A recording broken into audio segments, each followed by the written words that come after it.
Somebody say, hey, we want some. No, no, no, no, no, no, no, no, no, no, no, no, no, no, no, no, no. I, yes, I did say I would use that song for an intro, but I was just kidding. I can't play that song on YouTube. Why? First of all, copyright infringement, and the lyrics of that song will probably get me kicked off YouTube. Sorry. Sorry, folks. Production team. Okay, let's work on another song. Until then, let's let it rip.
Hello, ladies and gentlemen. Ronald Ray here, your boy with a cornbread accent. Welcoming you to this week's episode of Wrestling Gold Friday Night. Yes, it is a very, very hot Friday night. A little scratchy throat here. Had to be around a lot of organic material today, so that's probably the reason I'm a little scratchy. I did take my allergy medicine, but didn't seem to work. Maybe it'll clear up here pretty soon. Anyway, like I said, very hot Friday night.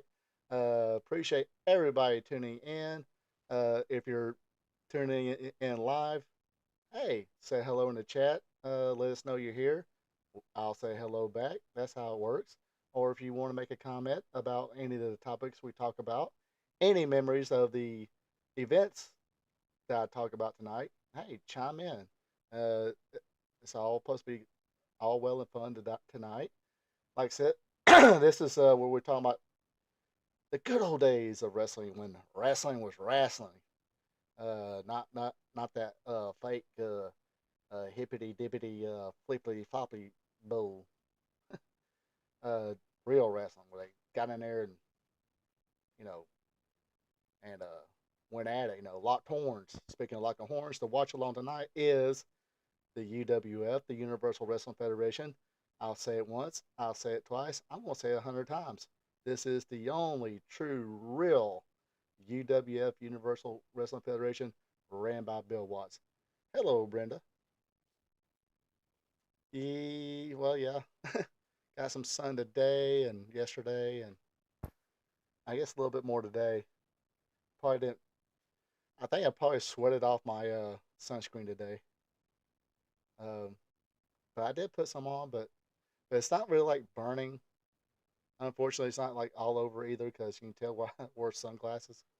I'm not gonna take my hat off definitely tonight because uh, I had a hard hat on it as well as sunglasses. So it's almost like a kind of like a farmer's tan, like I do have on my arms anyway, but like around the face and everything. But anyway, enough about my battle with the sun. Battle with organic soil material. Let's talk about a little bit about wrestling. Like I said, appreciate everybody tuning in. If you're not tuning in live, you watching the replay.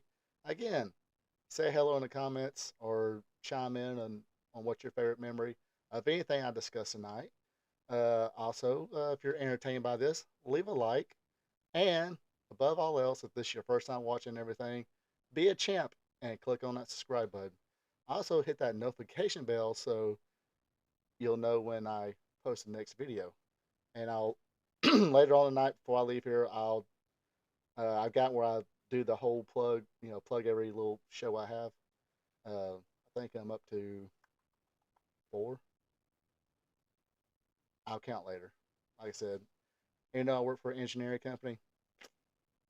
I was bad at math.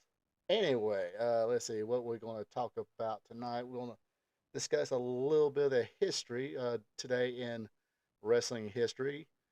Things that happened on March 21st uh, and all these dates. Don't know how to chime that in there, but anyway, we'll get right to it. Boom. Here we go. Oops. Forgot to put up the notes. Here we are. Anyway, let's start off with way back when in 1980. I think we've been going back 1970 something last few weeks. I guess the wrestling gods of history didn't want me to work too hard this week, so we're going back to 1980. On this date in 1980, Jackie Fargo has his Chattanooga retirement match with brother Jackie Fargo. Of course, his real name was Randy Curtis. Not sure, not too familiar with his career. But they took on Gypsy Joe and the Bounty Hunter. Of course, Gypsy Joe, mainstay in the Tennessee region. Uh, Unfortunately, he went viral, I guess, or he's got a famous video out where New Jack took some liberties on him. So, but apparently, Gypsy Joe, he liked to be a little snug too, from what I hear. Also, on this date in wrestling history, right here in good old Atlanta, Georgia, at the Omni, Dusty Rhodes defeated Harley Race to win the NWA World Heavyweight Champion at just 88 days. It's the longest of the Dusty's 3 world title reigns. His first and third lasted a combined total of 3 weeks. This was his second run at it. And what's up, Joe King? Yes, this is the second one, and I believe he would wind up dropping it to Ric Flair for Ric Flair's first world title reign. So kind of a transitional thing. Not really. I guess a little more build up to the true kingpin of the NWA at the time was Harley Race, uh, and he'll back 2 years later he will wind up doing the honors and all that. On the same show, though, Ken Patera defeated Tommy Rich for the Georgia title. Terry Gordy and Brian St. John defeated Ricky and Robert Gibson. Mike Sharp defeated Bruce Butch Reed.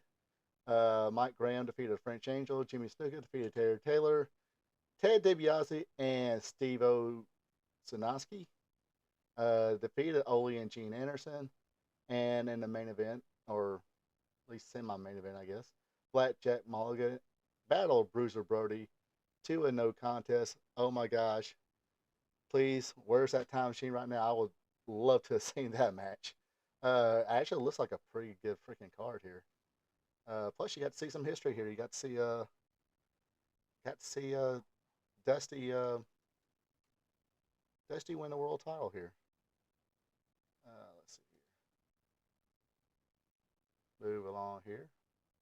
On this day in 1982, I don't know why this thing's been screwed with me. Okay, there we go. On this day in 1982, Andy Kaufman had an angle where he apologized to Jerry Lawler. Of course, he it wasn't a sincere apology, as their feud would continue on. This was at the Mid South Coliseum in Memphis, Tennessee, that drew a crowd of 9,000 people. Also on that card, King Cobra defeated Dutch Mantel to retain the Mid American title. Kamala defeated Stan Lane to retain the Southern Heavyweight Championship. Steve Kern defeated the Dream Machine, Troy Graham. Ron Bass defeated the Iron Sheik in a brawl match. Jerry Lawler defeated Bobby and Jimmy Hart in a handicap match. Jerry Lawler pulling double duty here with cousin Carl Fergie defeated Dennis Contra and Norval Austin. And Bill Dundee defeated Sweet Brown Sugar, Coco Beware, in a Skyfall match. That looks like a pretty good little card there for them. Also on this date in 1982,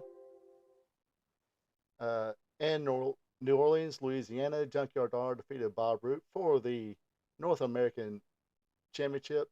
Of course, this causes JYD to vacate the Louisiana title that he had at the time. On this date in 19, what the is going on? On this date in 1988, we had the crowning of a new king. Uh, let's see, where is it? Where is it? Where is it? Come on. All right, yes, the coronation of King Haku by Bobby Heenan. He will replace Harley Race as the new king of wrestling or king of WWF. Uh, don't think anybody's going to try to argue with him on that one. I actually remember when this happened. I was like, okay, why Haku? uh, they have a brief feud before Holly Race, I guess, left and whatnot. Uh, see, so in 1988, I think he did a few little tours here and there. Uh, just kind of floated around everywhere, just like an AWA match. Did a match with Tommy Rich at I think it was 1990. Uh, what was it? The Corporal Punishment or something like that, where they had RoboCop in that pay per view. Uh, he was there, had a match with Tommy Rich. Of course, he won that one. Um, then I was like, then later on, Haku would be defeated by Hacksaw Jim Duggan, and of course, Hacksaw Jim Duggan would be defeated by Randy Macho Man Savage for that crown. Hence, that's when you had the Macho King reign, which was pretty good, I thought. Also on his TV taping, Powers of Pain, Warlord, and Barbarian defeated the WWF Tag Team Champions Demolition via countout. George Steele defeated Scott Colantonio. Brian Costello defeated the Headbanger Josh Ledoux by DQ due to repeated headbutts. Junkyard Dog and Ken Patera defeated Dino Bravo and Ron Bass by disqualification.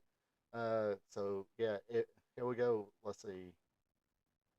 Within 5 years, a lot of the territorial talent was all in the WWF.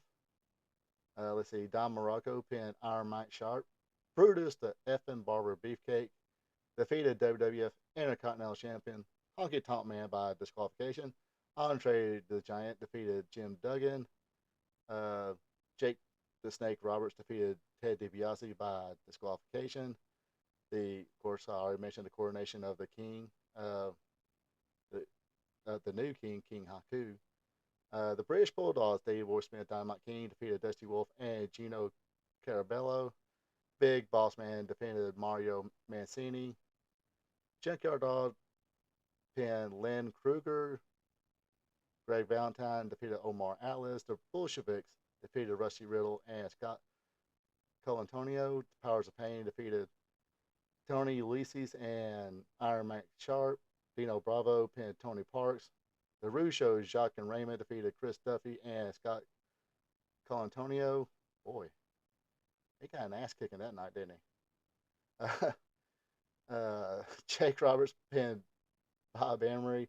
Ted DiBiase defeated Larry Stevens. Bad News Brown pinned Carmen Suris. The Rockers, Marty Jannetty and Shawn Michaels, defeated Steve Lombardi and Terry Gibbs.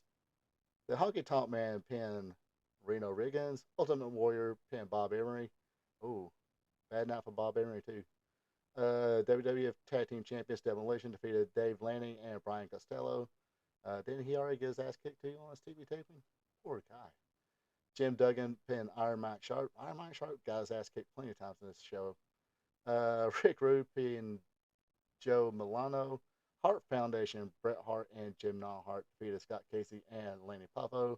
And of course, the new king, Haku, defeated Jerry Allen. Like I said, I do remember this. Um, excuse me. Uh, they replayed on a couple of TV shows, and I was like, wow, just dump trolley race just like that. Of course, didn't understand the whole inner workings and stuff like that. I was only 12, And I was like, oh, okay. Haku's I guess no more Islanders, no more Tama. Tama went away. I think he resurfaced as the Samoan Savage in WCW, NWA, where it was called at the time. Teaming with a Samoan SWAT team. Uh, but then later on, Haku would team up Andre as the Colossus Connection and became WWF Tag Team Champions. Uh, defeated, then were defeated by Demolition. So basically, a trade of the championship there. And I think he briefly teamed with the Barbarian before the Barbarian left as well. Um, but yeah, it's a. I mean, no King Andre, no King Rick Rude. Uh, None of these people, I guess, fit the bill, and they thought, hey, we don't have nothing else to do with Haku. Let's make him king, and it kind of worked out. Anyway, on this date,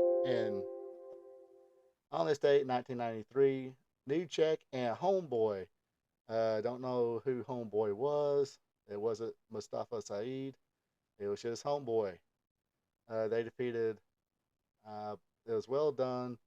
You know, the site I got this from still called them the Southern Rockers. Anyway, they were well done at the time. They New Jack and Homeboy defeated Rex King and Steve Doll to win the USWA Tag Team Championship. Also, another title change.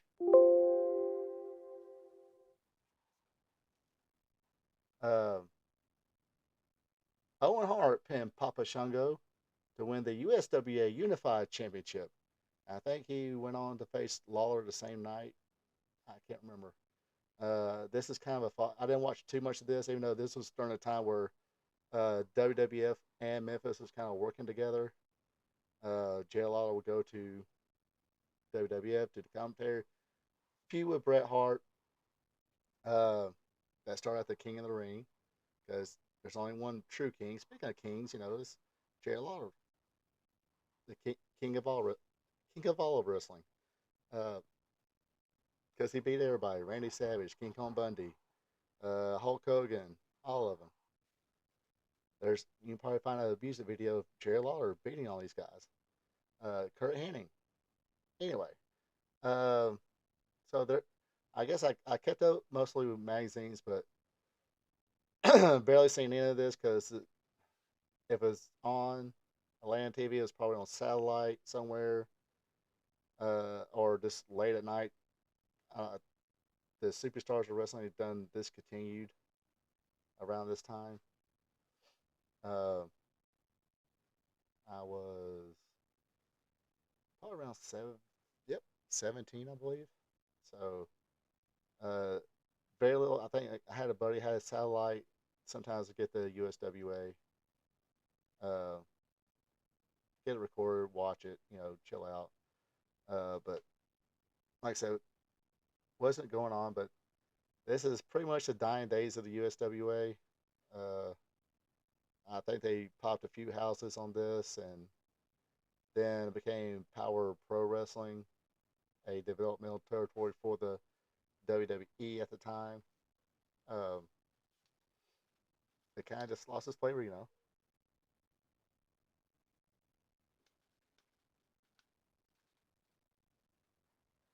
All right. And on this date, and I do not know why it's doing that. If y'all are hearing that beep, I have no idea why it's doing that. Anyway, on this date in 1998, Adam Copeland makes his WWF television debut as the loner tortured soul Edge. They ran a bunch of vignettes, him running around in the subway station, or just kind of like hanging out in the subways, and so I was just trying to see if the fans on because it's burning up in here. Unfortunately, he wrestled one of Las Brincas, Jose Estrada, and he went to a kind of a senton or a flip over, and his leg caught Estrada right in the head, and kind of made his head go like that. Um, that according to this, they did break it, injure his neck. They counted Estrada out. Edge won his debut match, but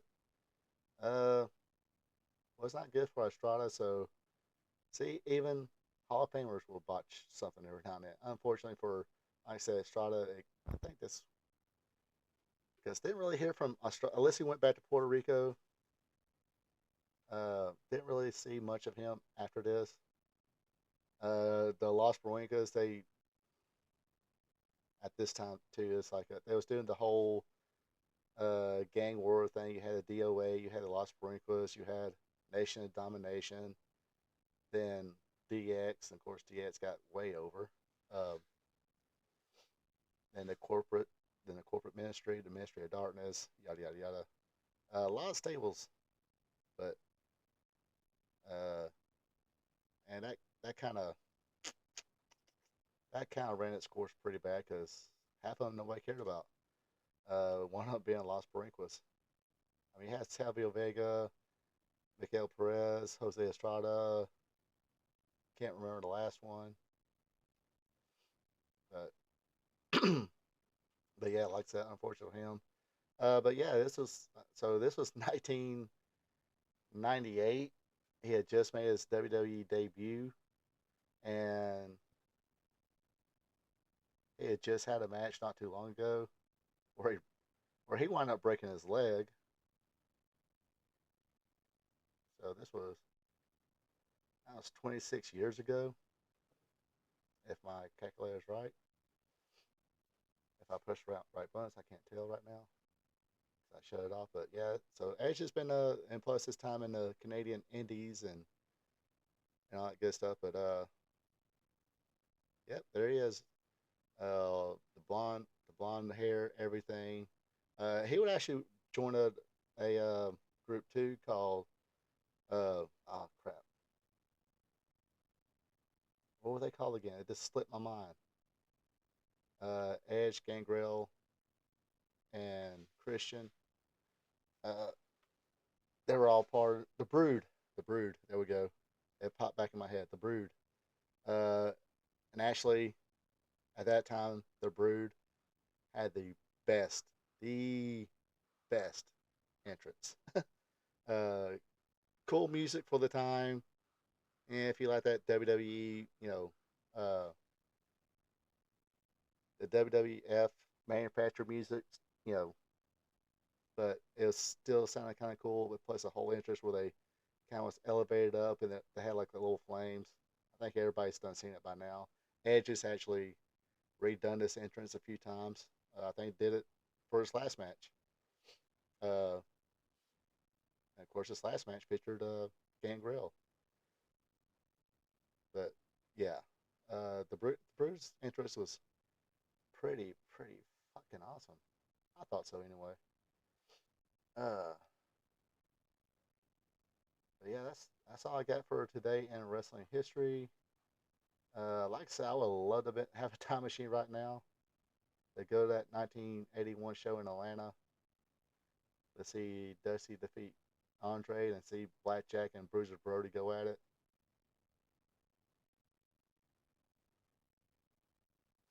Uh, man. Anyway,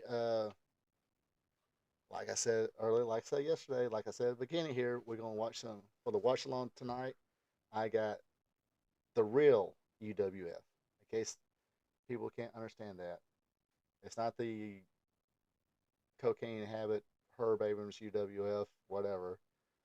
This is raw bone uh, UWF. Let's see, what was I going to put here?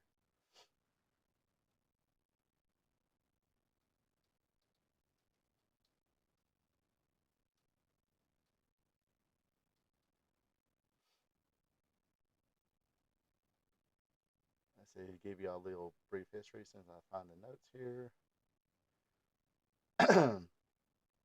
The Universal Wrestling Federation was a 1986 rebranding of wrestler turned owner Bill Watts' Mid South Wrestling promotion.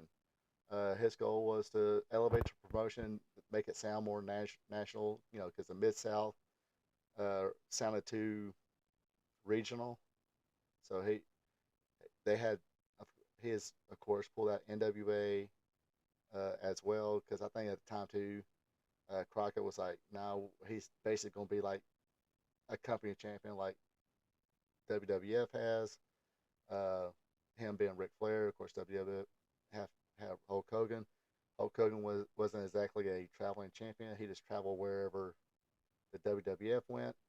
Uh, Basically, that's what Jim Crockett.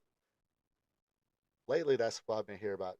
Jim Crockett pretty much turned Ric Flair into a pretty much corporate champion. That's the reason like World Class pulled out, UWF pulled out. Uh, so yeah, he wanted to kind of make it sound more national. That's why he went with the Universal Wrestling Federation. Uh, Unfortunately, um,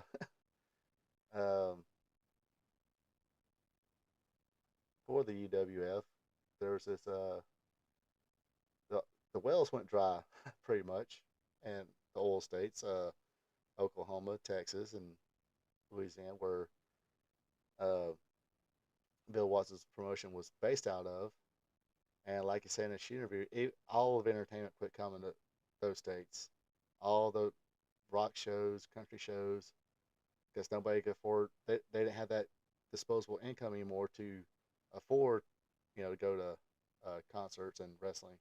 Their houses did okay, but I forgot how much money he was. He said he was losing every night, including TVs, double that.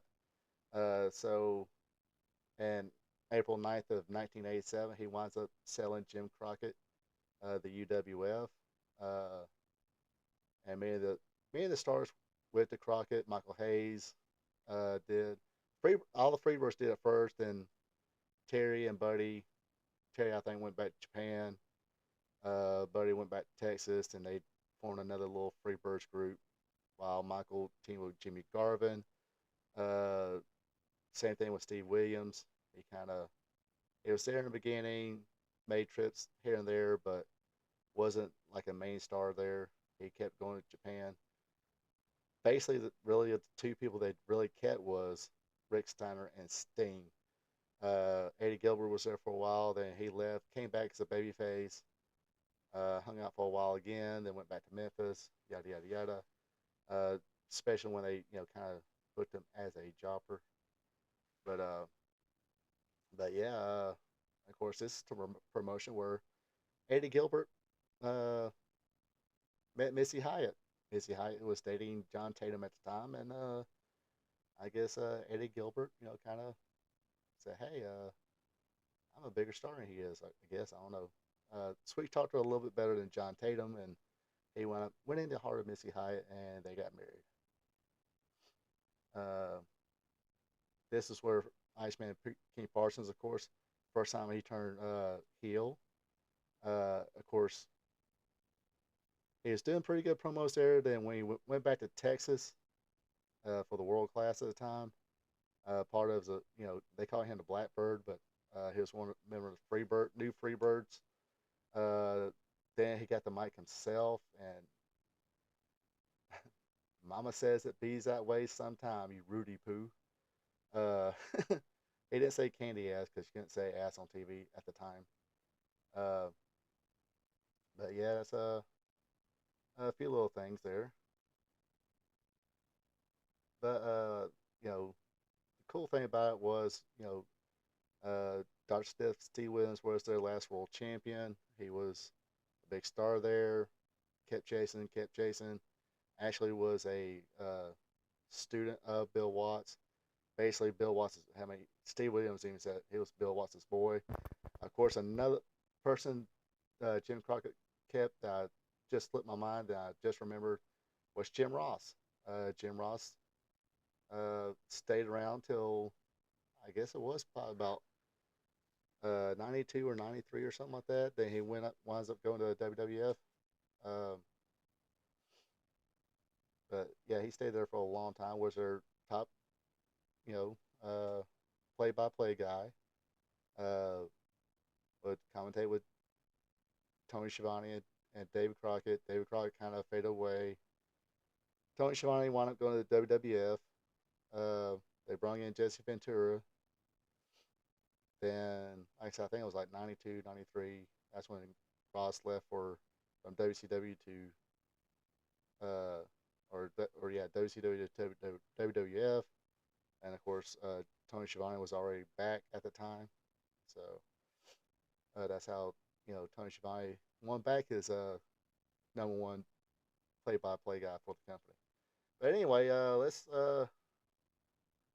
get this thing going. This is from September 2nd, 1986. In case you don't want to hear me overload with the commentary, there's the link right there for it. Yeah, Ross was good. I mean, definitely good in UWF, good in Mid-South. Or, okay, he was good in Mid-South, got better, during that UWF run. Then in WCW, NWA, WCW, he became very good. I mean, basically it's like he was like the new Gordon Solie. Probably a smidgen below Gordon Solie, but he kind of portrayed all the wrestlers as legit athletes. He would bring up their athletic backgrounds, like Steve Williams, collegiate wrestler, also played for the Oklahoma Sooners. Ron Simmons, big time college player for the Florida Seminoles. Had his jersey retired there legitimately. This will bring up people's actual backgrounds into it to say, hey, yes, these are legit athletes. And at the time, a lot of these people were at one time legit athletes. Not all of them, of course.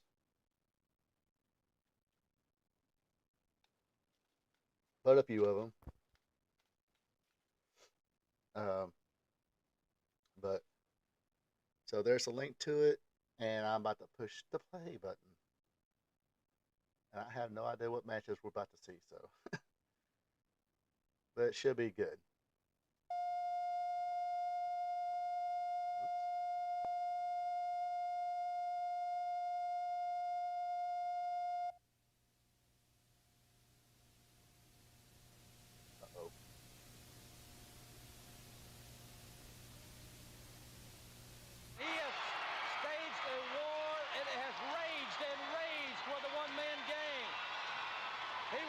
Anybody in Akbar's arsenal, and there he is, the big man from Glen Sloan, and it's breaking loose right here.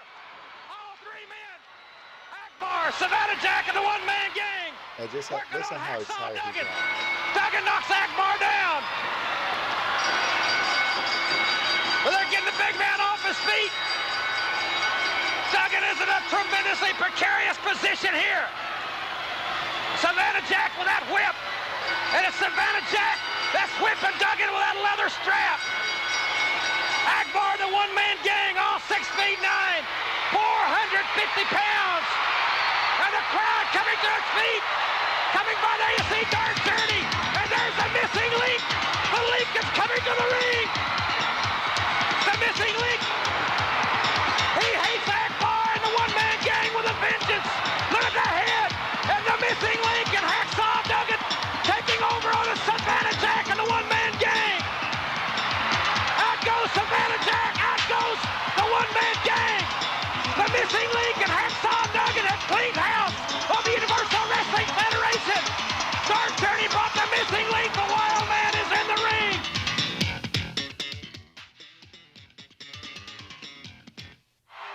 Hello again, everybody, and welcome to another exciting hour of the Universal Wrestling Federation. My name is Jim Ross, and along with Michael P.S. Hayes, we'll describe the action, ladies and gentlemen. Here at the head of this program, we have so many exciting things to tell you about, but at the beginning, we do want to welcome aboard the Universal Wrestling Federation Television Network some great new stations. I'm talking about KCOP Channel 13 in Los Angeles, California. Oh, can you imagine it? The ladies in L.A. get to watch PS and the Freebirds every Saturday. WTMJ in Milwaukee, WCCO in Minneapolis, Also, WAKA in Montgomery, Alabama, Channel 13 in Sweet Memphis, home, Tennessee. Alabama. WHBQ in Memphis, along with KMGH, Denver, Colorado. Steve, Dr. Death Williams home. We do thank you all very much for being with us here on the Universal Wrestling Federation. A lot of exciting things, Michael. 2 ring battle royals have been signed in the UWF. And those are, the Battle Royal itself is one of the most dangerous matches because you got everybody coming from every way. When you add 2 rings to it, you're doubling the danger. But that's how you walk down bad streets. Those 2 ring battle royals coming your way. Plus, we'll have information in this hour how you nonprofit groups and organizations can work with the UWF. So get your pencil and paper handy. We'll also see a new representative of Devastation Incorporated today, and that's what we have here, a representative of Devastation Incorporated in a match. Well, it looks to me like everybody's trying to gang up and get their armies together because they know that they got to reach the top of the mountain. They got to go through the boys from Bad Street. So Akbar, as he surprised us the last 2 weeks with this Savannah Jack, got right in the middle, as we've seen in the opening of the show with Hacksaw Jim Duggan, and the missing link came out. And we'll find out who that representative is. I just hope they all knock each other off, baby, because we're sitting on top.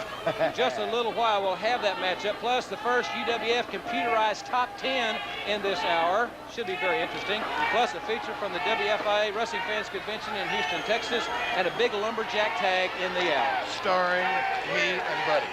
Against Ted DiBiase and Dr. Death Williams. But now, ladies and gentlemen, let's go to the ring in our first match. Ladies and gentlemen, introducing first from Michigan. I just want to point out how underrated the commentary team of Michael Hayes and Jim Ross were. They were actually very good. They're off each other very good. And of course, this is a very young Rick Steiner. Rick Steiner! And his opponent from Houston, Texas, at 245 pounds, Gary Young. This match, 1 fall or 10-minute time limit. And of course, Gary Young was. Well, this one ought to be quite interesting. Gary Young is definitely proven himself. He's coming along. He's had some wins. He's had some losses. Pretty big Rick guy Steiner, himself. ever since added to the Hyatt Hot Stuff Corporation, has just been phenomenal. Good arm drag by Gary Young. He's probably Familiar face, the third man in the ring. There you're seeing referee Ron West. One of the best in the country, and of course, that's probably why the UWF went out and hired him. Or WWE people. Exactly right. He is an excellent official. We're very glad to have Ron West back on our officiating staff here in the UWF. Well, you know, he's wrestled for other refereed for other organizations, and he probably figured he knew which the best one was.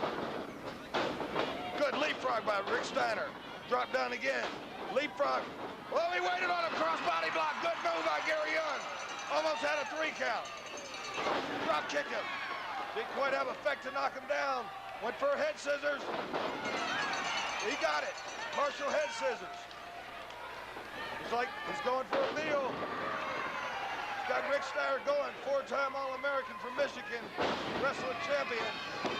He's not got that leg hook. This time, that's actually Michael Too Hayes. powerful to try to pin without hooking that leg. Amateur background of Rick Steiner. Good forearm. Shoots him in the turnbuckle. Whoa!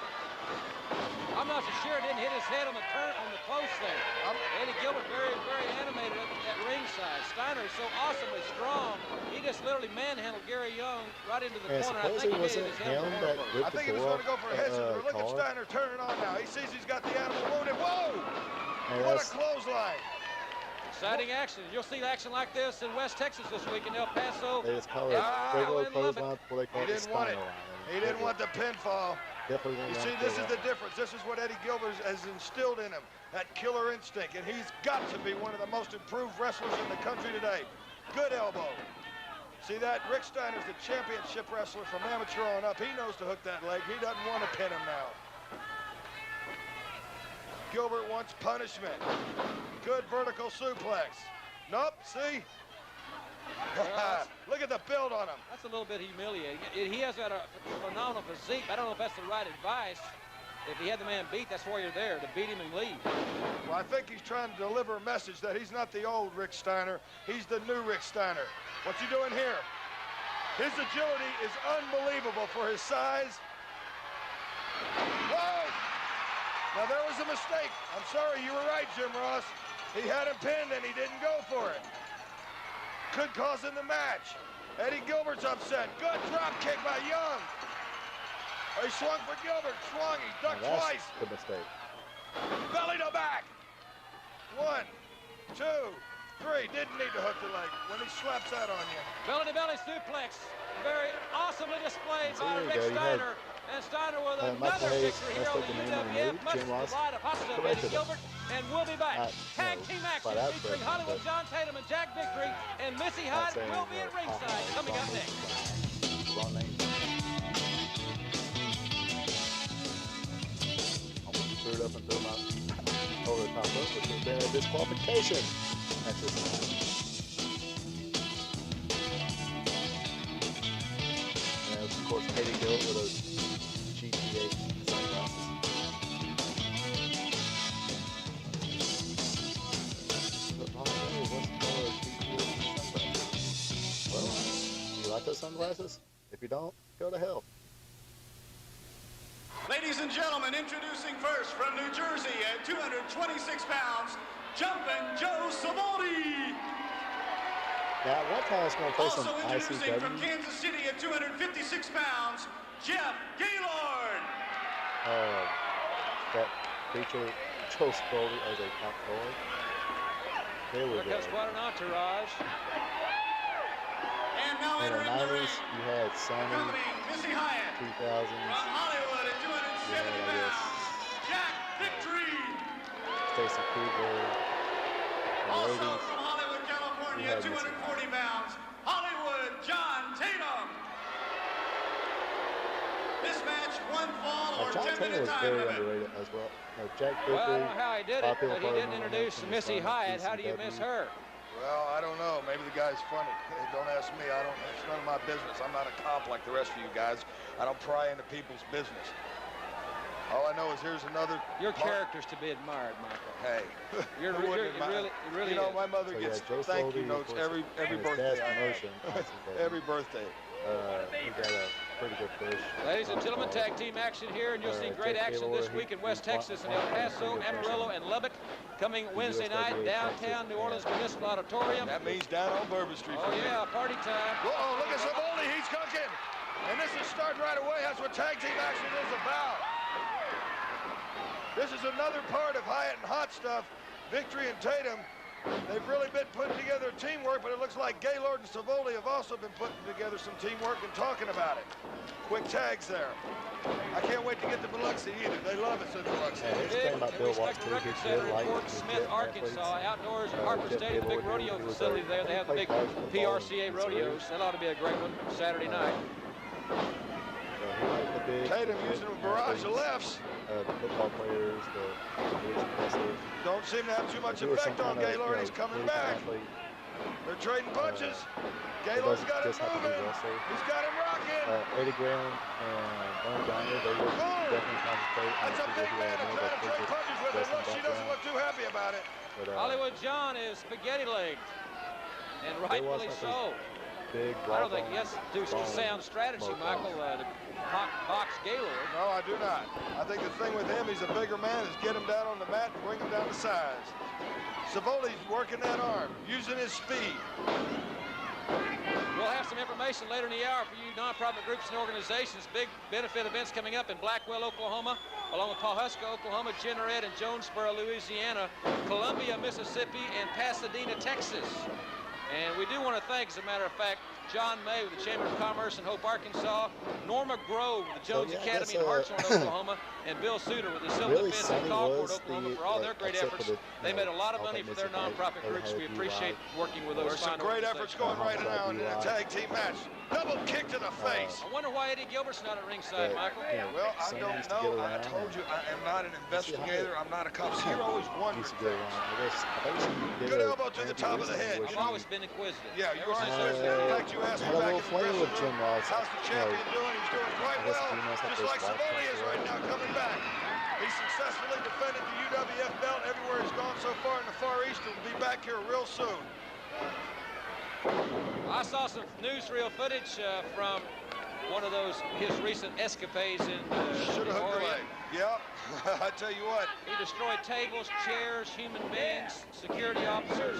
Hey, that's why they call him Bam Bam. That's why he is the premier single wrestler, the Universal Champion. A good move there. I don't know if most people caught it.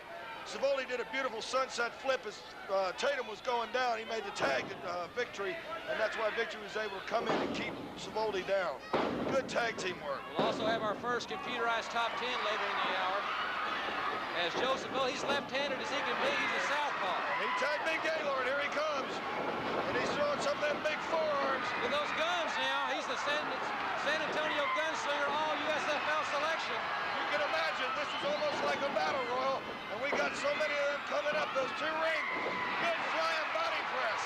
He's got Victory covered. 1, 2, no. Near fall, Victory. Near fall. That was close. He's got him hammered away. Tatum's over in the corner with Savoli. Well, settling down a little bit. Well, he's held him into a hold. Tatum with a clothesline. Right off the top rope, the referee was putting Joe Savoli out of the ring, and that clothesline off the top rope was devastating. A very impressive victory for Hollywood John Tatum. And Jack Victory, Missy Hyatt, very pleased with her contingency. And we'll be back. A representative of Devastation Incorporated will be here in just a few moments, and we'll be back after this timeout from the UWF.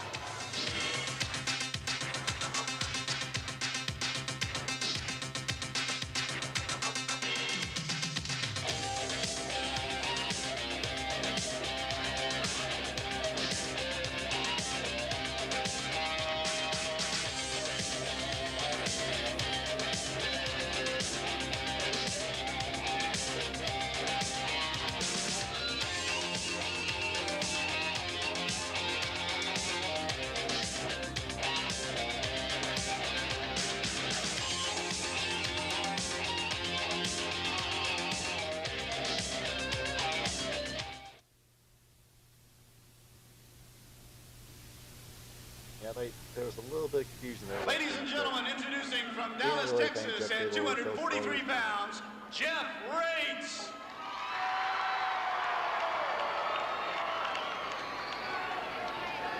I have a little announcement I'd like to make. Jim Ross, I suggest you get down here. And you too, Michael Hayes. The boys might have something to say to you. So if we can get Jim Ross down here in the squared circle, let's do it right now. You ready to go, Michael? We've got to do a little interview here. That's what they want. That's what they'll We're get. going to earn our money here. And ladies and This one of gentlemen, the while mainstays Michael of Hayes, the you're bid going to be, setup, aren't and you? he'll go to work While fast. Michael Hayes and I He's are been going back to the in ring, the WWF, here's a he'll go very to work special fast. announcement for you nonprofit groups and organizations. Attention nonprofit groups and organizations. Here's a great fundraising idea. Mid-South Sports Universal Wrestling Federation will work with you in raising much-needed funds. If you haven't considered using America's premier sports entertainment event, then today is the day. See the stars of the UWF in your gymnasium or athletic field. For more information, contact Scott Munns by calling 918-366-8000 or by writing to 116 West Breckenridge, Bixby, Oklahoma, 74008. Call 918-366-8000 today. Well, General, I'm here. Apparently, Michael has decided to stay at the podium, but be that as it may. And the guy referee shut right there. Listen and listen That's good. Paul Fergie. There seems to be some misconception about Devastation Incorporated growing weaker and weaker. Quite the contrary. We are growing stronger and stronger every day. As you know, I have the irrepressible, the unconquerable one-man gang, the biggest man in wrestling. And I've got Savannah Jack, my procurator of all things, and incidentally, he can wrestle with the best of them. So whether it be the Freebirds, Dr. Dumb Death, Captain Hippie, Jim Duggan, or Cowboy Bill Watts, or Ted Debussy, or anybody, I'm going to give you fair warning right now that Devastation is #1 in the UWF. And if you don't believe it, just come on in this squared circle right now. Now I'm going to get down to my latest and one of my best discoveries. Ladies and gentlemen, I'm going to present one half of the Long Riders, Wild Bill Irwin, the latest of Devastation Incorporated. Those comments from General Skandar Akbar, I must And it's kind of unreal. I mean, I know a lot of people on Twitter know him as Green with WWF. One-man gang, Savannah Jack, Wild Bill Irwin, Yeah, and I can one-man ask gang you was- people in TV Actually, I land think it was and you, last week Jim watched World Ross, Class, and who he had a tattoos on can his side, match the talents of he's got Devastation tattoos on his side Incorporated? now. I'll tell you right now, nobody But can, because I'm the Wild Bill greatest Irwin was man actually in pretty this decent. world. He was pretty good himself. I think he was a little overshadowed by his brother Scott Irwin. There was 3-on-1 when they asked me to come out there. Now we're in 4-on-1. Hey, they got something they want to say. They can say it to all three of our faces. This is after Scott Irwin passed away. Young Jeff Rates. I don't know if he know what he's got himself into. Wild Bill Irwin, accomplished tag team partner with his brother Scott Irwin, was wasting no time. Picked him up and dropped the neck across the throat. They think I'm some kind of fool or something? Why didn't you come up there? You mean what? We were doing our job. I can't do it. You want me to do everything for you. You want me to do all the interviews, all the color commentary. I win the Announcer of the Year award for you, and you're still complaining. Hey, Mama didn't raise no fool. Like I said, they got something they want to say to Bam Bam, Buddy, or me. They say it to all three of us. We'll meet them anytime. You didn't like the odds, did you? Well, would you? Hey, I got something else to go get ready for. That's that Lumberjack match, okay? And this way, with the Lumberjack match, I'll know that they can't jump us from behind like they did last week. So you're leaving, huh? Bingo, Einstein. All right, well, Michael Hayes leaving. And to get ready for the Lumberjack tag that you will see here on the UWF later in the hour. One half of the Long Riders, Wild Bill Irwin. And he is tough. You have seen him on television from coast to coast, always a very, very top competitor. A man very proficient with a bullwhip, very sadistic ring attire, and he has completely, well, he has completely annihilated Jeff Rates and is continuing to do so. Akbar has and is assembling a tremendous arsenal, all centered around the giant one-man gang. The controversial wrestling boots of Wild Bill Irwin placed right to the face of Jeff Rates, and that surely is all for this young man. Wild Bill Irwin. Akbar has assembled quite a group, ladies and gentlemen. Savannah Jack, Wild Bill Irwin, and the one-man gang with General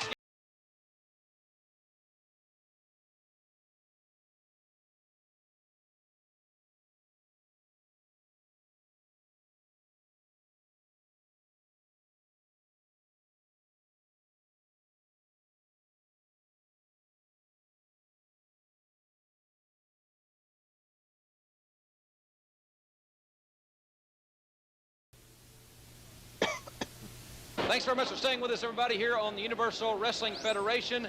We're going to have our first computerized UWF Top 10 in a few moments. But before we do, let's look back at the WFIA Wrestling Fans Convention held recently in Houston, Texas. Joel Watts files this report.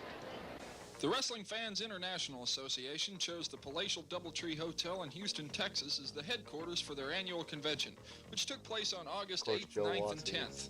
The convention was fun and eventful for everyone involved. Fans from all over the world were there. Many of them are old friends who choose the Fans Convention to be their yearly reunion spot. For such a large group, they're surprisingly close-knit. Many trade wrestling programs, pictures, bulletins, and videotapes, in addition to keeping long-distance lines buzzing with all the latest wrestling news. The highlight of the convention was the awards banquet, which was hosted by the president of the WFIA, Jim Ross. Not to be confused with Jim Ross, the UWF commentator. Awards in several different categories were presented at the banquet, beginning with the award for Best Wrestling Magazine, which went to George Neapolitano. Pete Burkholz and Bruce Pritchard of Houston Wrestling received special recognition for their work with the UWF and the WFIA. Jesse Reyes won a beautiful trophy along with the enviable accolade of WFIA Fan of the Year. Jesse's enthusiasm was only surpassed by his patriotism. It goes to show the United States is the greatest country in the world. Thank you. The UWF swept the Wrestling Awards category.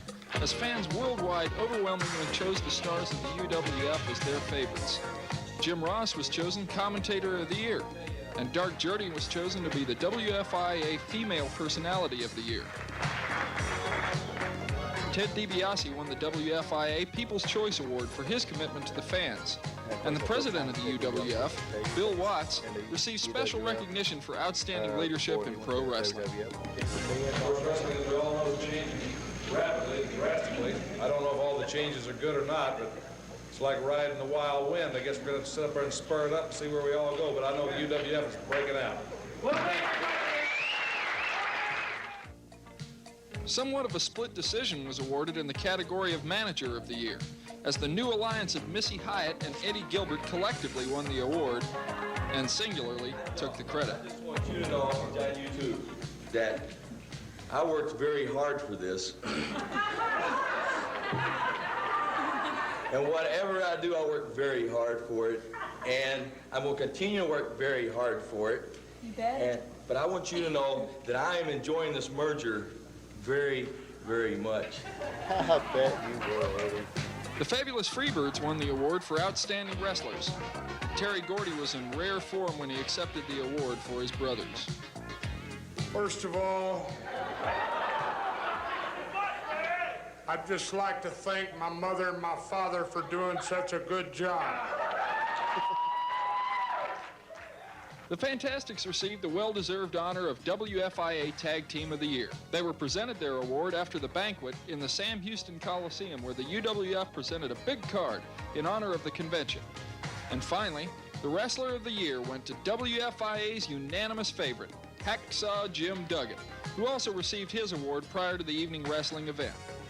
We at UWF would like to thank the WFIA and all the wrestling fans, because you are the backbone of our sport. I'm Joel Watts for the UWF. We certainly enjoyed being in Houston, Texas for the WFIA convention, everybody, and we're going to have a great match coming your way in just a few moments, the Lumberjack tag match featuring Steve Dr. Death Williams and Ted DiBiase taking on the Freebirds. But at this point in time, we're here in the computer room at Mid-South Sports corporate headquarters, and we're going to be talking about the first UWF computerized top 10. Now, the computer is fed some very specific data. That data includes won-loss records. It also includes how the matches were won. If they were won by pinfall, submission, count-out, many different ways that the match could be won. That information is fed the computer. Also, the caliber of competition is provided the computer, plus the type of bout, whether it was a title match, something with some very special stipulations, like a cage match or no disqualification match, and so forth. And anyway, the information has been fed the computer, all this data. We're going to turn the computer on, and we're going to look at the first UWF computerized top 10. In the number 10 position, Freebird Buddy Roberts, Bradstreet, USA. The Freebirds occupy 2 positions in the top 10. Buddy Roberts at number 10. Steve Dr. Death Williams, the number 9 contender for the UWF Heavyweight Championship. Dr. Death from Norman, Oklahoma, surprisingly was ranked number 9. The computer based that on Dr. Death's inactivity, and obviously as a result of his injury at the hands of the Freebirds. Chavo Guerrero, the great star from Mexico City, now living in El Paso, Texas. Chavo Guerrero, number 8 in the top 10. Hollywood John Tatum, Hollywood, California, occupying the number 7 position. And the missing link, with Dark Journey as his mentor, as the number 6 contender. Michael Hayes, another representative of the Freebirds, Bradstreet, USA, occupying the number 5 position. Ted DiBiase, Omaha, Nebraska, the number 4 contender for the UWF Heavyweight Championship. Hacksaw Jim Duggan is the number 3 contender. Glens Falls, New York native, Hacksaw Duggan at number 3, and the one-man gang at number 2. Controversy here. Many fans think that perhaps Hacksaw Duggan should be the number 2 contender. The computer sees otherwise. One-man gang, the number 2 contender. And finally, the number 1 contender for the UWF Heavyweight Championship, the TV champion from Vero Beach, Florida, Terry Taylor. And that's a look at the first UWF computerized top 10. And we'll be right back with a Lumberjack tag action after this timeout. Television title, the tag belt, looks really good.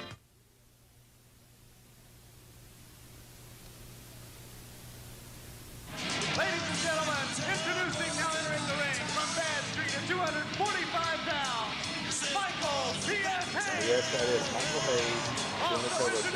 Boys are back in there.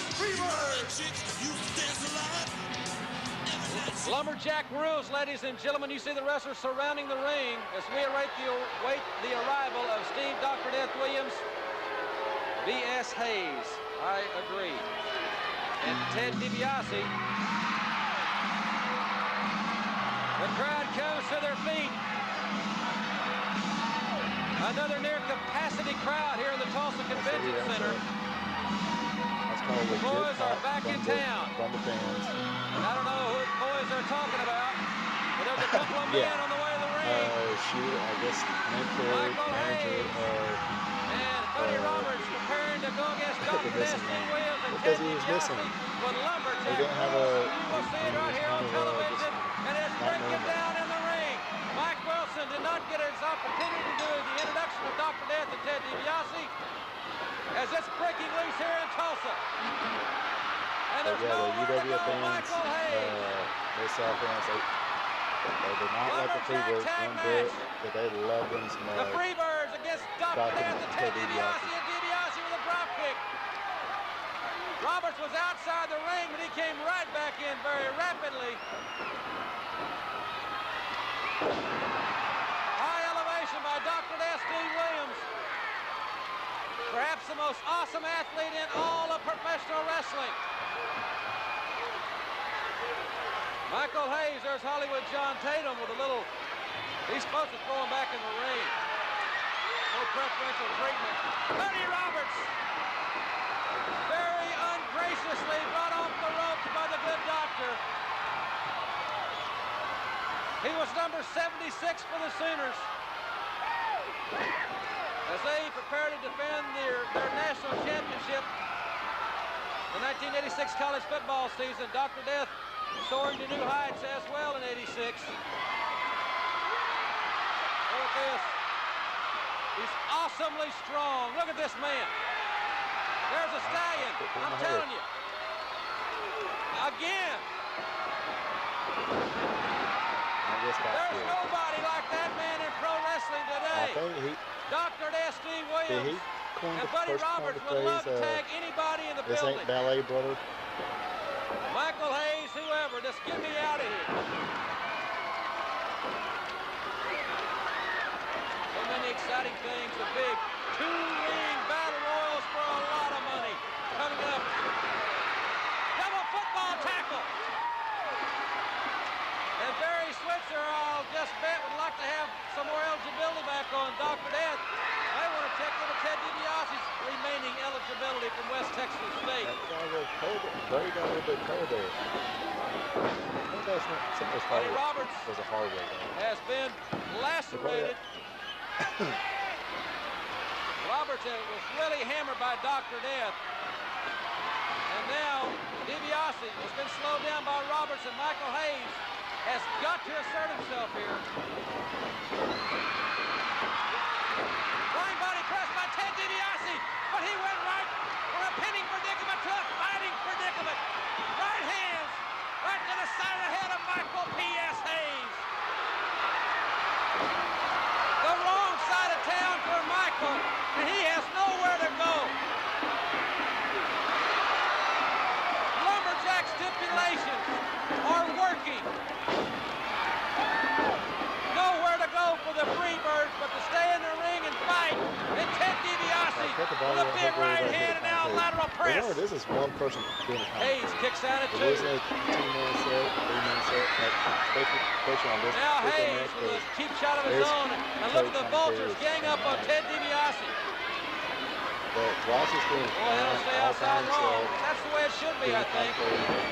Bulldog headlock by Hayes. Michael Hayes has got that vicious streak. Somewhat deranged, this Hayes.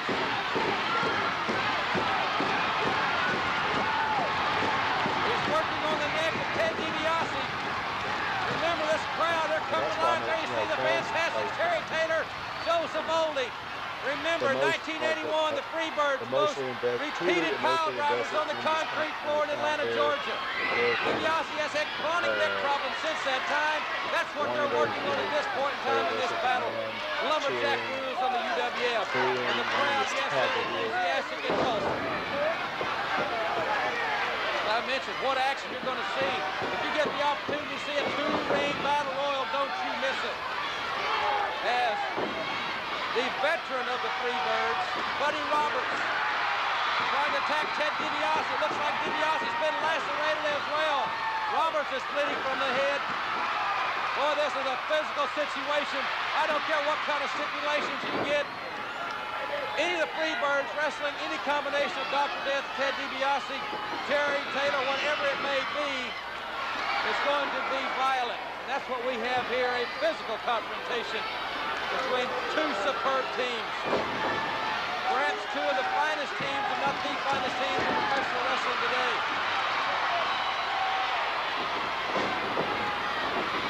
Hayes and DiBiase has blocked it.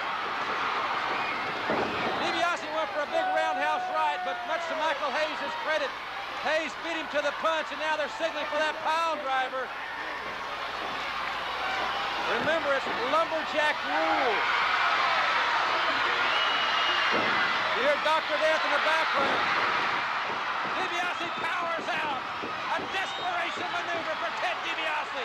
The Lumberjacks are enthusiastic surrounding the ring. Yes, But they are being completely engulfed by this phenomenal enthusiastic crowd. And listen to there's this. a huge angle in Georgia where It's house Ted call DiBiase time. was power dropped on the floor by the Dr. Freebirds. Death has Buddy Roberts trapped. And the fans love Dr. Death.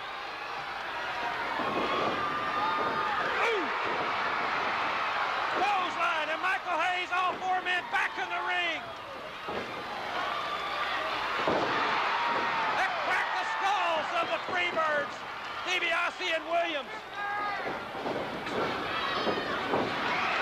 Power slam.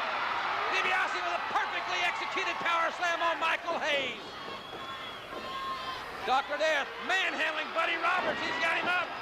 There's a stampede. A partial stampede for Dr. Death. And Roberts is trying to get out of there with his life. Roberts, the veteran, moves out of the way. Dr. Death now going outside, as is Michael Hayes. Leaves DiBiase and Roberts in the ring. But look at the Lumberjacks. Gilbert and the Fantastics. It's breaking loose. There's the Fantastic Sting and Gilbert. They're fighting. There's all kinds of action breaking out on the floor. And DiBiase's in there. They've got a belt. They've called the disqualification. They've called. Michael Hayes has got a belt from somewhere. He's got the belt. He had it around DiBiase's neck, but now he's whipping him with that leather belt. But there's Dr. Death. Hayes was trying to enter DiBiase's neck once again with that belt, and then he lashed him with it. Just do whatever, just kind of stand there now. Take 5, break 5.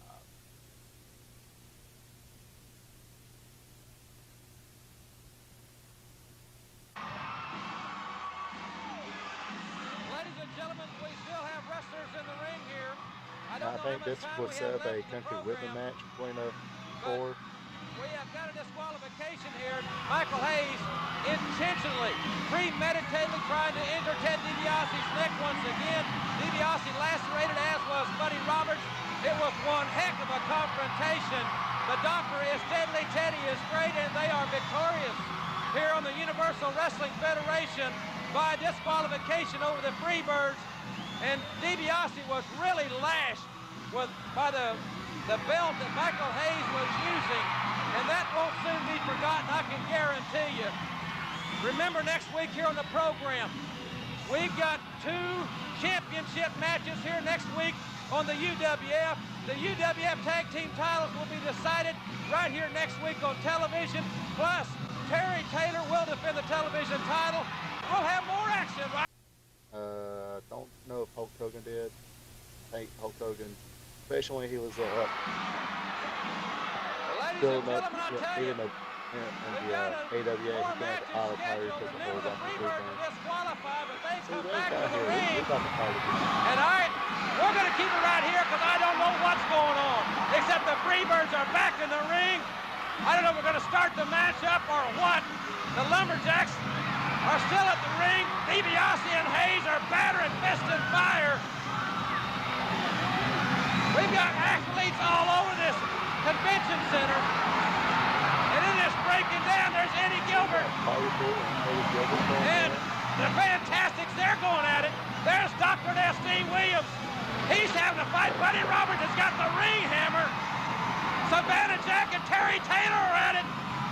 I can't keep up with the action, but the Lumberjack match apparently is going on. The Freebirds, they're going to disregard the disqualification. That's just fine with DiBiase and Dr. Death. They didn't get enough of it anyway, so this match apparently is continuing. 2 referees in the ring. This is UWF action. If you want unpredictability, you've got it right here.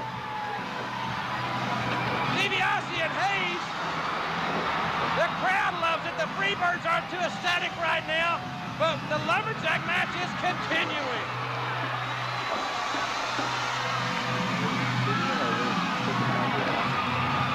Those referees, I don't know if they've given up on it. They're going to try to get it back together or what they're going to do.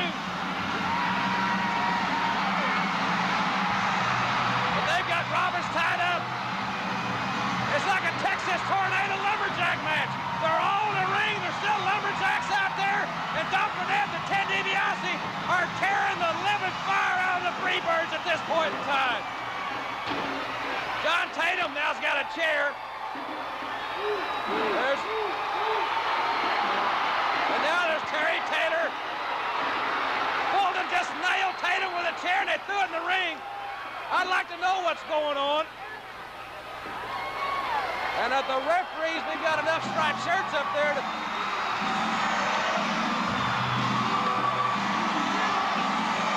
Ladies and gentlemen, you talk about unpredictable action.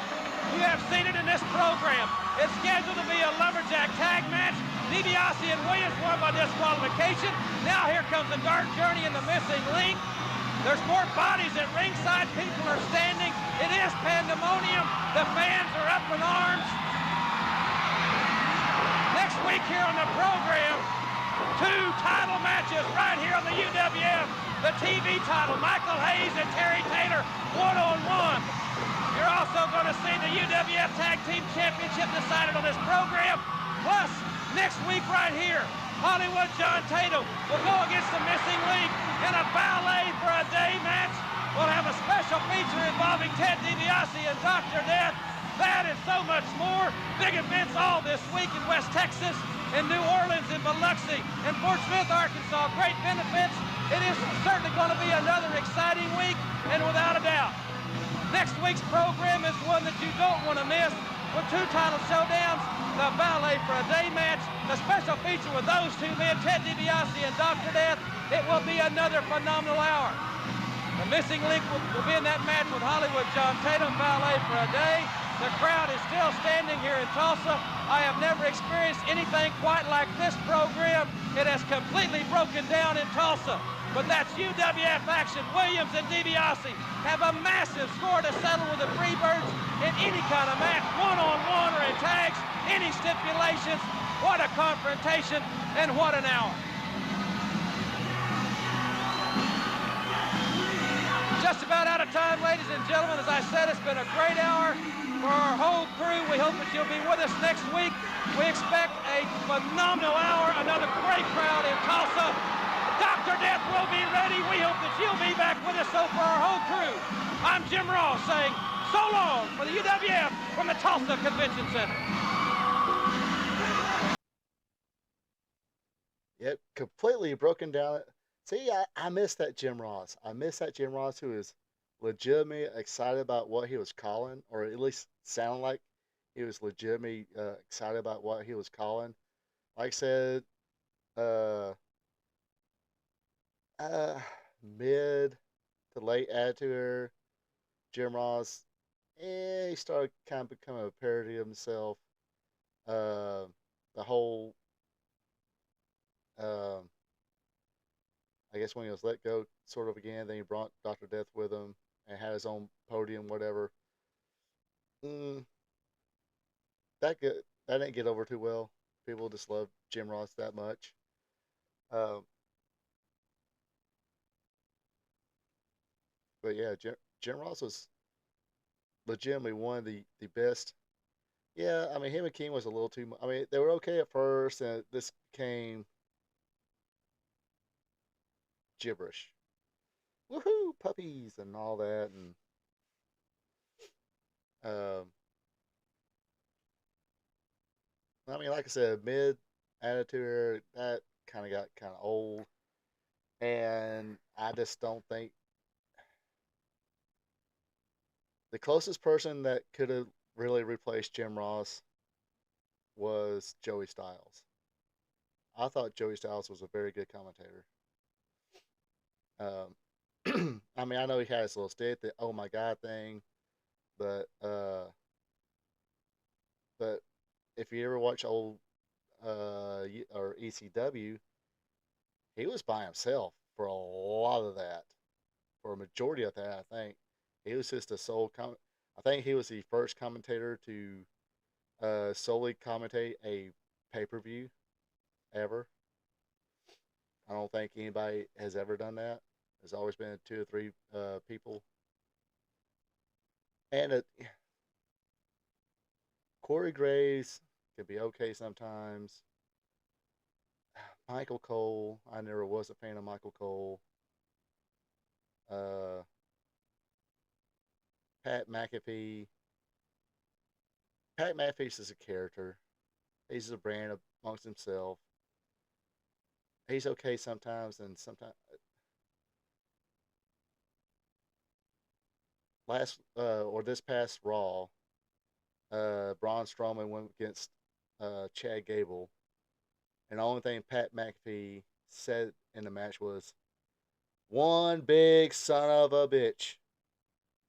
One big son of a bitch. Here he comes, that one big son of a bitch." It's like, yeah, we get it. Braun Strowman is one big son of a bitch. We get it. Um, uh, I mean, I like Nigel McGuinness. Uh, Unfortunately, he's in NXT, or not NXT. My bad. Was in NXT, now on Collision. I guess he's supposed to be a heel commentator, which, I kind of like him and Kevin Kelly in Ring of Honor. I thought they were okay. Uh, Taz as a color commentator. I think Taz could actually be a straight up just play by play announcer. Uh, he don't have to be. I don't think he has to be the color guy, but I think he can actually be a straight up play by play commentator. Not sure if he can do it all himself, but uh, sorry, Tony Schiavone is a shill. I mean, gosh, Tony Schiavone was good pre WWF. Then when he came back, it was like, something's just not right anymore. Um, he doesn't seem as authentic as he used to be. And like now,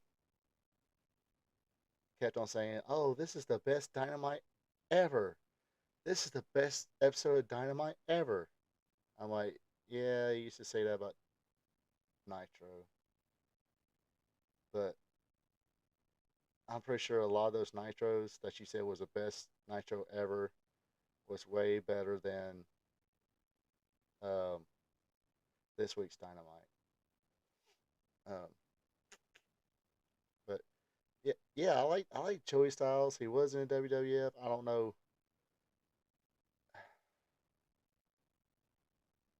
Sometimes you just gotta give talent a leadway. If they're talented at what they do, you don't need to scream at them in their ear. Yeah, Tony and David was good.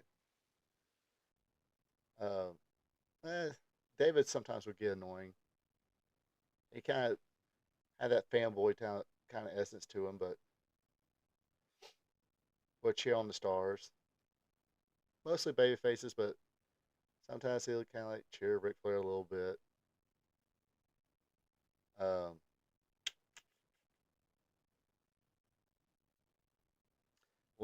Yeah, I mean, Lance Russell was very good. I mean, you gotta understand, it's like Memphis had a lot of rookies come through there, and they all had a little bit of promo whatever time. And Lance, I mean, go back and watch some of this stuff. Lance Russell will just pretty much, uh, in his own way, kind of coach, not really coach, but kind of lead the way to interview and kind of pull something out of them a little bit. I mean, because Jeff Jarrett became an okay promo guy, but those early Memphis stuff, uh, kind of like me here. I see just then I say a lot, but he was sitting there going, you know what, Lance Russell, what this Monday at the Mid-South Coliseum, me and uh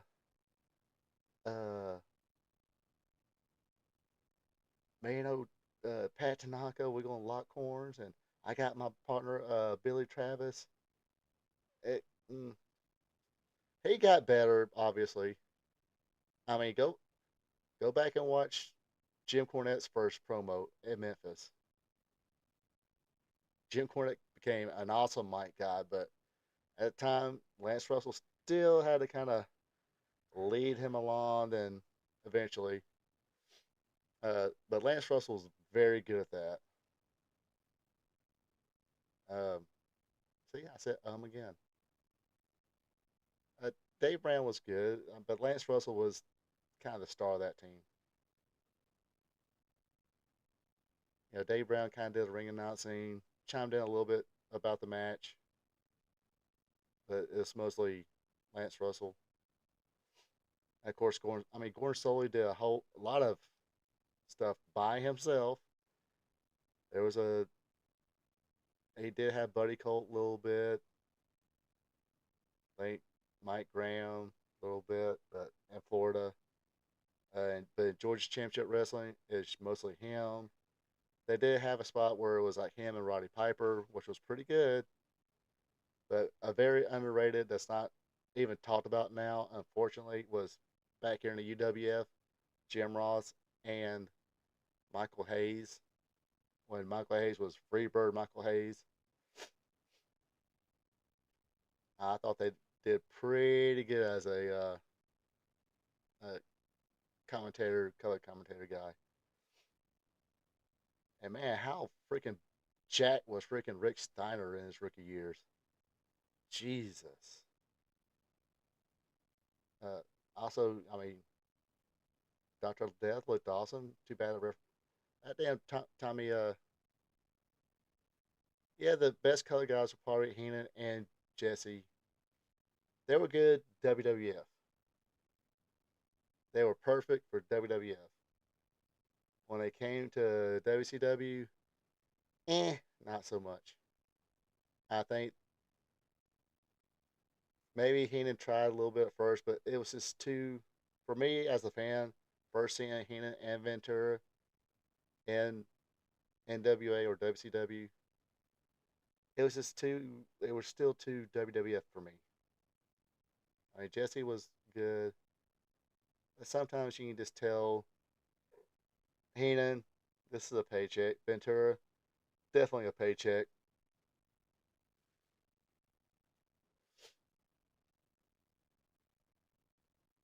But it's unfortunate that, Joey Styles didn't really last that long. I don't know, it's because the whole uh, Vince was trying to tell him every little thing to say and all that mess. Kind of like that Mario, uh, what's his name? Uh, did the UFC, was it, anyway, can't think of his name now. I thought he was good. Um, I mean, he kind of had an old school tone to him.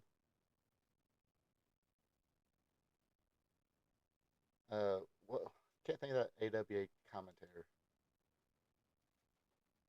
Larry, no,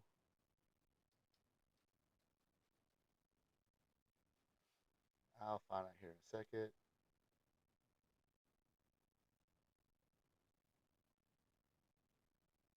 wasn't Gary.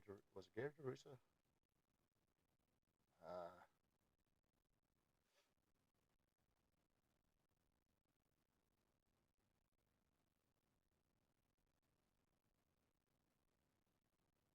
Yeah, Rob Trongard.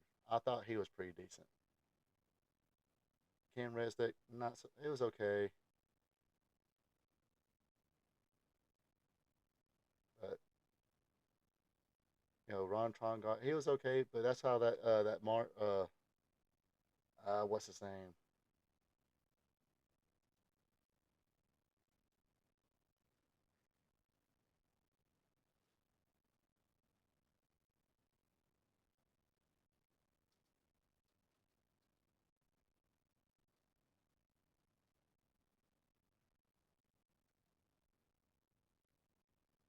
Oh yeah, Mauro Ronaldo.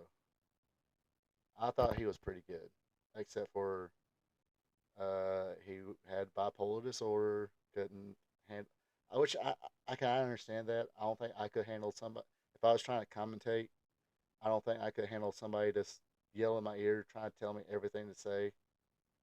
I have to be like, okay, here's my screen, there's the ring, or okay, if you want to look at a screen, I'll look at a screen like everybody else look at a screen at home and call it. Which no, I could never be a commentator, but if I was, I don't think there's any way I can have somebody scream in my ear, say, hey, plug this, plug that, plug this. No, dude, just give me some notes here. What do you want me to plug during this? What angle? I should know what angles are going on. If I need to plug something, I'll plug something. You know, but having somebody kind of yell in your ear, say this, say that, nah, do not think I could do that. Sometimes if they're talented, just let them roll.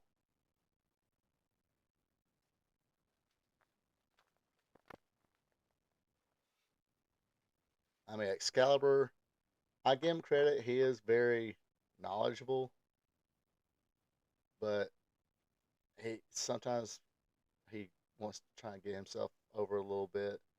And that stupid mask, nobody knows who you are. Real, I mean, I say it once, I say it 1,000 times. Nobody knows who Excalibur was while you're there putting a mask. It'd be different if it was Rey Mysterio saying, "Okay, Rey Mysterio, your wrestling career is over with. You know, do some commentary. Sure, you keep the mask on because everybody knows you as a masked, Rey Mysterio." I mean, even in his own promotion, Deep South, the Assassin. Well, nobody knew he was Jody Hamilton at the time, but when he did very little commentary or guest commentary, sometimes he didn't, he was. But everybody knew who the Assassin was. Nobody, common people, everyday fans had no clue what Excalibur was. I only knew because I watched very little Pro Wrestling Gorilla, but that's the only way I knew. I I can't really tell you what match he's ever been in. I And it surprised me he was even a wrestler because when they do like vignettes or little the little vignettes kind of hyping up a match or something like that, and he's there in a regular T-shirt. It's like head, the rest of him like he has like no shoulders whatsoever. Uh, but yeah, Gordon was the best. Jim Ross, two, Russell, Joey Styles. Um, just never been potential people, but never been that potential person to finally go over and take over Jim Ross's spot because it was almost like you had Gordon Soley for so many years, and Jim Ross kind of took his spot. Nobody really took over Jim Ross's spot, and unfortunately, sometimes he tries to commentate more, and it's kind of sad because he just does.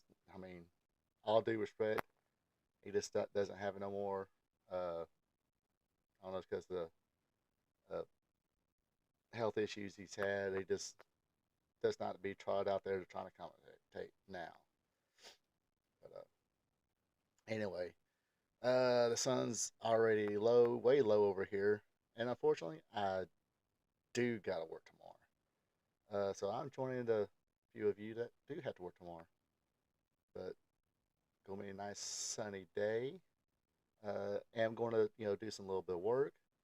One of the local shows that's been pretty much kind of shut down, even though they had a couple shows in different venues. Now they got their new home now, I guess, in Royston, Georgia. It used to be called NW Wildside, then Anarchy Wrestling, or NW Anarchy, then Anarchy Wrestling. They're kind of relaunching their own little venue, or not their own venue. But they're no longer in Cornelia. The same arena they ran for years, the same arena Xavier Woods wrestled at. Cash Wheeler, AJ Styles, of course. Ooh, gotta be there at 6. Yeah, I don't really have to be there till 7:30, but I'll definitely have to be there pretty much all day. I mean, I do gotta leave by 3:30 or something like that to get to my brother's, meet up with him.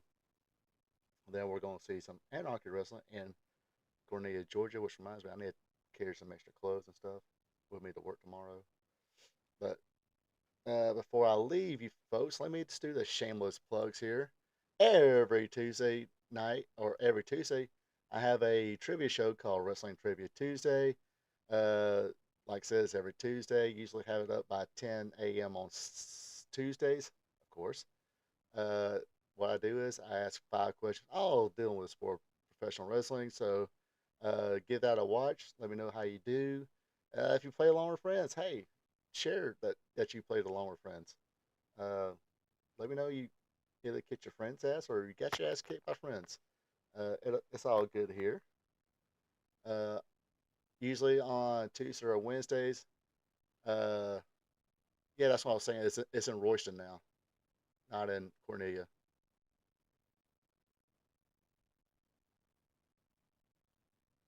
Yeah, it used to be in Cornelia, but now it's in Royston.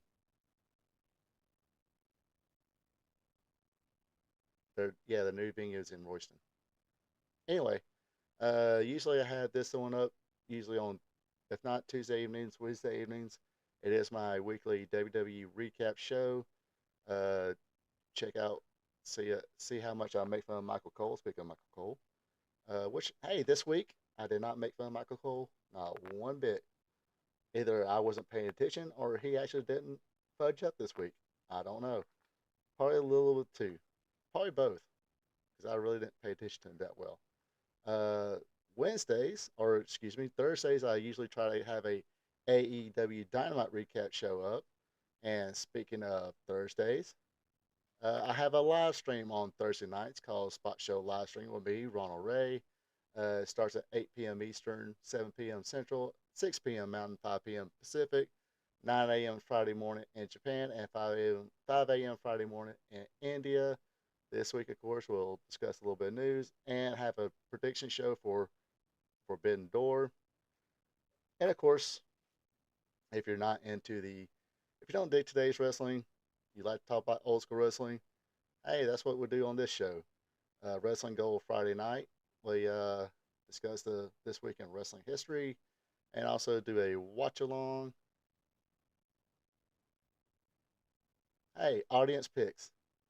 Uh, Let me know next week what you want to try and check out next week. And we'll watch along. Of course, it starts at 8 p.m. Eastern, 7 p.m. Central, 6 p.m. Mountain, 5 p.m. Pacific, 9 a.m. Saturday morning in Japan, and 5 a.m. Saturday morning in India. It is called Wrestling Gold Saturday Night. So, with all that being said, yeah, like I said, next week, I have no plans yet as far as what to show. So, give me some ideas. What promotion can we watch next week?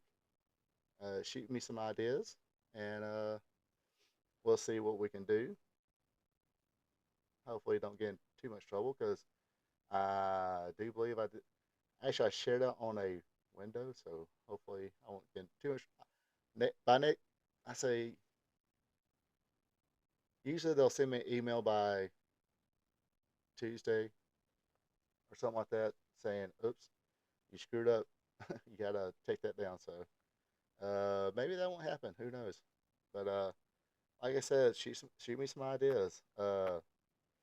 What happened? We watched. I mean, we can try to watch some Central States. Georgia Championship Wrestling, maybe. WWE owns Florida, but hey, we have methods that will, if we want to. Hey, there you go. We have not. I mean, the closest thing we did Florida was that PWF. I was like in 90 or 91, so we'll go. Because there is one station that has a lot of Florida stuff on here, so I will pick next week. Done been decided. Florida. Good old Florida Championship Wrestling with a legendary Dusty Rhodes in his prime. Trying to do like 80, sometime maybe 82, 83, 84, something like that. Uh, but we might have to do a flip screen. Let's see how this does first, as far as if I get in trouble or not by YouTube and Copyright Kings, because they do own UWF. Not sure how the person I showed it. Not sure how he shows it. I think I'll see if I shoot him a message, uh, or shoot him or her a message and say, "Hey, uh, are you uh, are you monetized and able to show this?"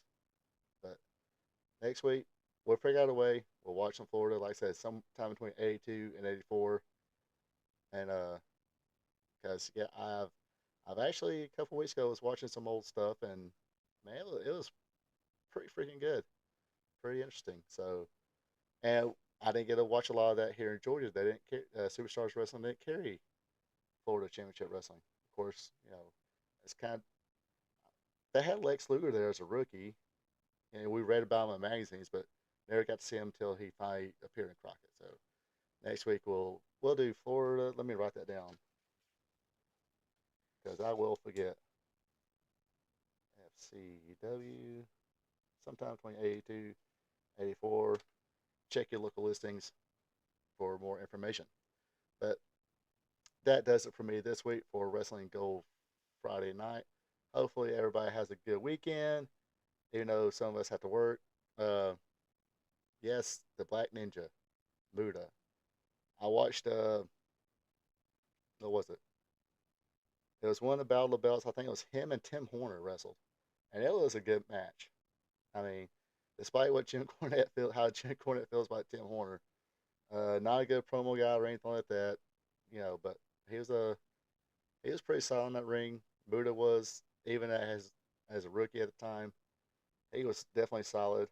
Uh, Too bad he, for whatever reason, I guess he just kind of missed home and wanted to be a big star at home, and became a big star at home in his homeland of Japan.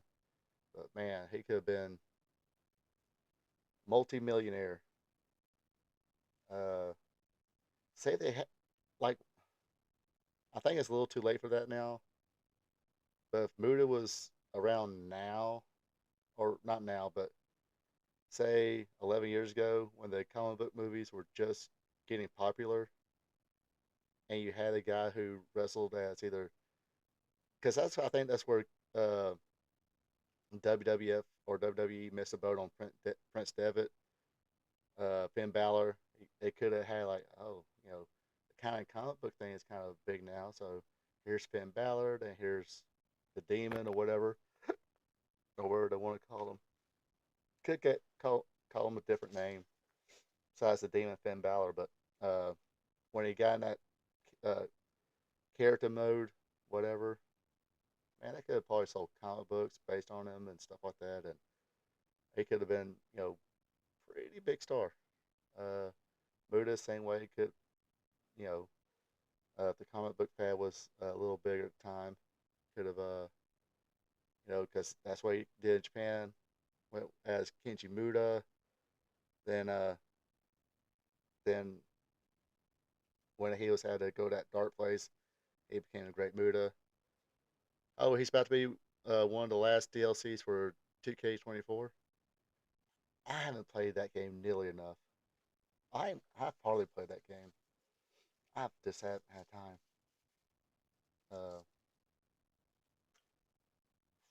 I know next weekend. When's okay? Oh yeah, SummerSlam. When is SummerSlam? August. I'll find out later.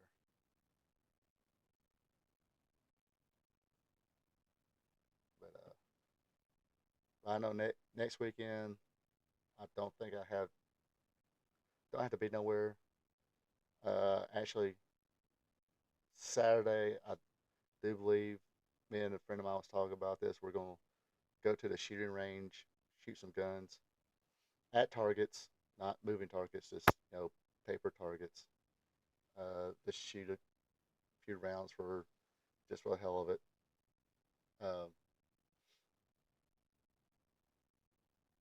no, I don't have an AR case shoot. I wish I did have an AR-15. Those things look pretty. You gotta admit, those things look pretty freaking cool. Um,